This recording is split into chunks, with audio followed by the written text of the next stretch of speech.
What I do is Stockboy D, blockchain finance and value. Like and subscribe and like. So today what we're going to get into is a new video, a new series I'm trying to make about the mistakes that I've made, not just through trading but through life as well. And I feel like it will give you guys a good hint on tips to where if you run into similar mistakes, don't repeat the same shit I did. It was absolutely heartbreaking, this one, to be honest. So I'm going to get into the time when I missed out on making $1 million or pounds, whichever you want to call it.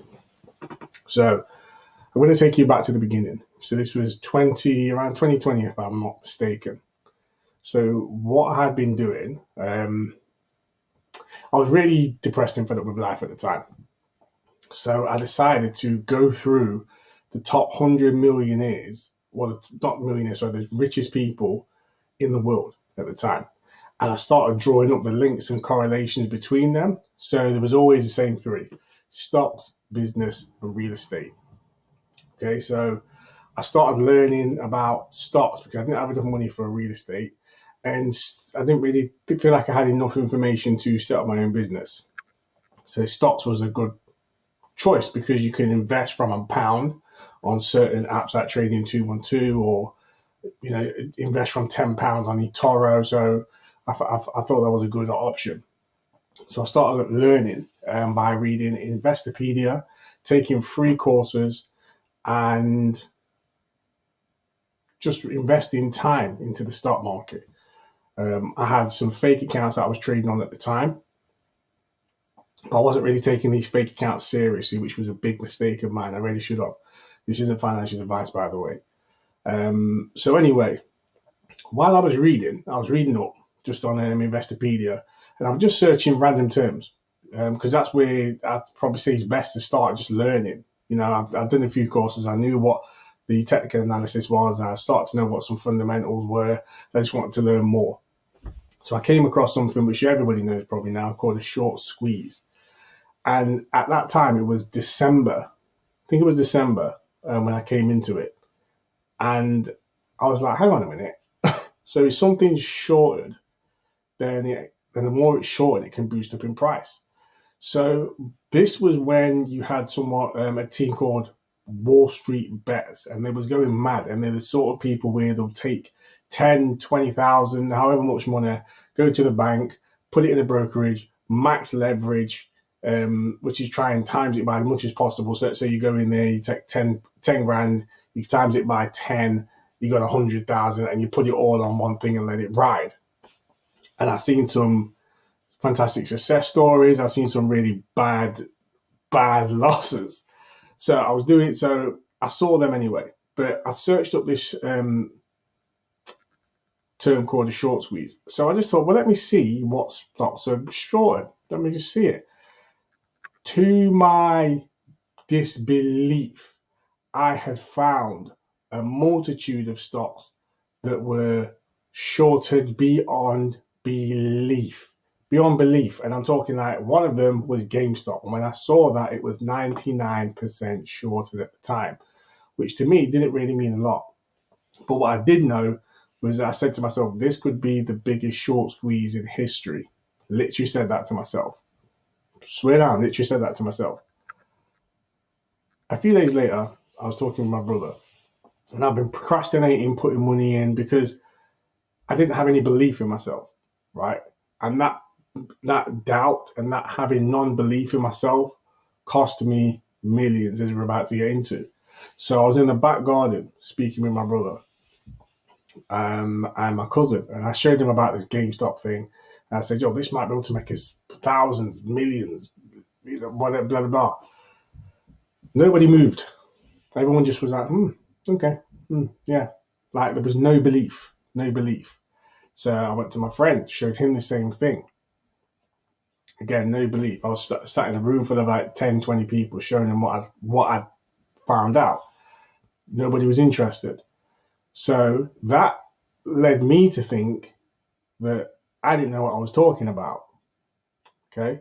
Now, what was I looking for in that situation? It's very important that I broke that down after seeing what happened.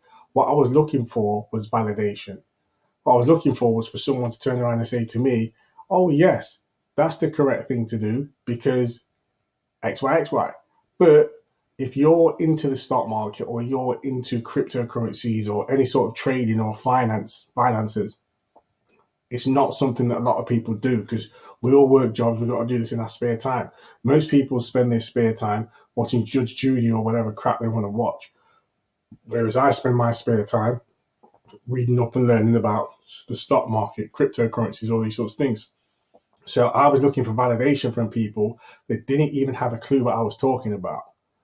Anyway, I kind of procrastinated, forgot about it. About a week later, or about a month later, I turned on the TV. Back when I saw GameStop, I wanted to put about £3,000 in it, and it would have been £2.50 a share, right? I saw it and it went up to £400 a share, and then settled at about 300. Now I did the math on that, and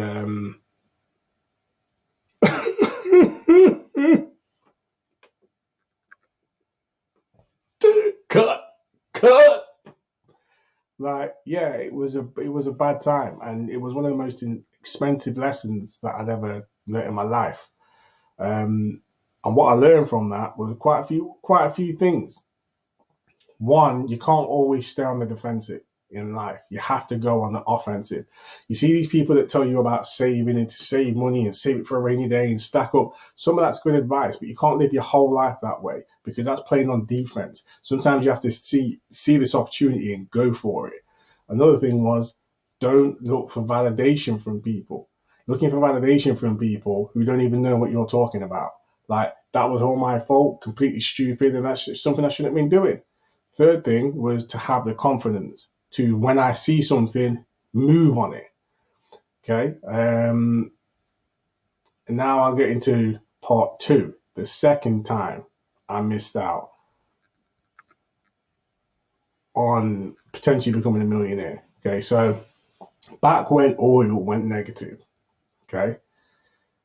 I was watching it for a while, and I don't know what I was watching it for because I knew I wanted to get involved, but I didn't think or plan and take the steps ahead to get involved. So when oil went negative, I was like, right, oil went negative. I had no money to do anything. Right? I didn't have any finances to do anything with. So I was running around, asking this friend, that friend to borrow some money so I could put it in oil, telling them that black gold's gone negative. We need to buy this shit because those words went into my head. Black gold went negative, right? So once I understood that, I understood this was a great opportunity and I wasn't going to miss out on it. But because I didn't have no money, I didn't have anything to take advantage of it at the time. Now I'm a lot different, right, in the way that I think. So nobody will borrow me any money anyway to put into oil. And unfortunately, a year later, we went from that being minus a pound a barrel in minus figures to over £108, 100 was it $160 or whatever it was. And again, I was absolutely devastated. But that taught me that it's important to, I learned from the first instance, which made me not go for validation, trust in what I was saying, trust that everything was right that I was doing, but I didn't plan. So I didn't have the finances there ready to take advantage and have something on the sidelines. I didn't go to a bank or take out, just like a small loan, even just a £5 loan to put into that. Every £1 would have turned to a few hundred of 160. That's a lot of money. And I didn't do that, because I was taught as you grow up, I was taught when I was growing up, if you can't afford it, you don't buy it, which now I know is a complete load of rubbish and bullshit. Now I understand that the majority of companies in the world have debt.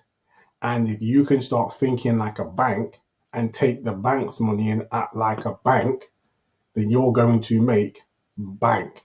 It's quite that simple. So after that, the first thing I started doing was really building my credit. Like my credit file was pretty good. Like I've always had an excellent credit file, but I didn't have different lines of credit that I could just whenever it was needed. So I couldn't take like 5 grand from here, put it in that, and then just pay it off over a few months. It goes off, that 5 grand's turned to 50. Joe, these sorts of things. So now I'm at that stage where I'm beginning to do these things. Now I found one other opportunity which could lead to multiple X's. Like it's at least if it happens, right, it's at least going to be a 10x. It's in cryptocurrency, and it's at least going to be a 10x if this happens. But it's one of those things where I'm not going to talk about it now, but I will talk about it when it goes off. But the most important things that I've learned from these situations, and I've said it before in another video, the importance of catalysts. People will talk about technical analysis, people will talk about fundamentals. I just understand now that the importance of blatant catalysts. For example, let me go into the oil one. Right, oil is a blatant catalyst. COVID happened, we had a massive shutdown. Nobody was driving, nobody was using oil. Okay, so the price of oil went down. So you have one of two different scenarios that are going to happen, right? Either we never use oil again and the pound and currencies are worth nothing, because if we never use oil, then we can't get transport, we can't get food, we can't get anything. So we go into some sort of Mad Max zombie world dystopia where a tin of beans is worth your life. You know, man are coming after you for them beans. Or the economy opens back up and the price of oil goes back up because we start using oil again, which was exactly what I thought was going to happen. But because I didn't have the financial knowledge that I have now, I couldn't take advantage of that because I didn't have any money at the time. I knew it was going negative. I just thought, oh yeah, it's going negative, it's going negative. But I didn't think ahead, and that was stupid on myself. So planning, what I learned from this instance was to make the bank your friend, right? Or make different financial institutions your friend. So you don't have to go to John down the street and don't have the money. The bank are more than willing to borrow you money pretty much each and every time.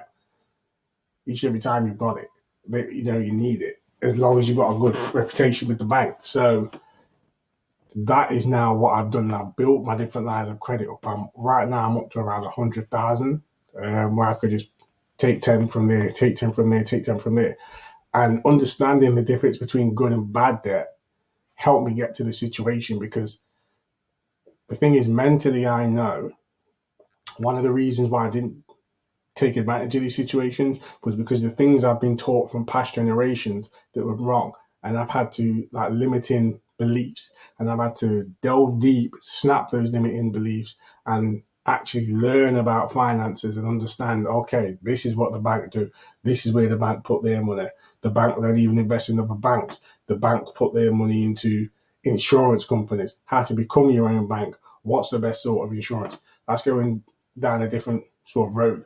But understanding that I can take the bank's money, buy this while it's cheap, when it goes up, take the money out, pay them back, and keep the difference, has made a huge difference to my life. So yeah, hopefully that helps, and hopefully that brought you some knowledge. If I waffled on a bit, I do apologize. It's kind of like the first video, but hopefully it will get better. But that is literally how, in both instances, I could have made a million. Easily, looking back on it now, easily could have made a million. But because of the things I said, lack of preparation, so not being ready with the money on the sideline when the opportunity brings itself up, looking for validation from other people who didn't even know what I was talking about, not having self-confidence. These were things that I regretted, and I definitely started working on. The main thing that I got right, which I understood, was that, yeah, the more you learn, the more you earn. Because I was learning a hell of a lot around the stock market and a hell of a lot around catalysts and a hell of a lot of things, things were starting to become clear to me.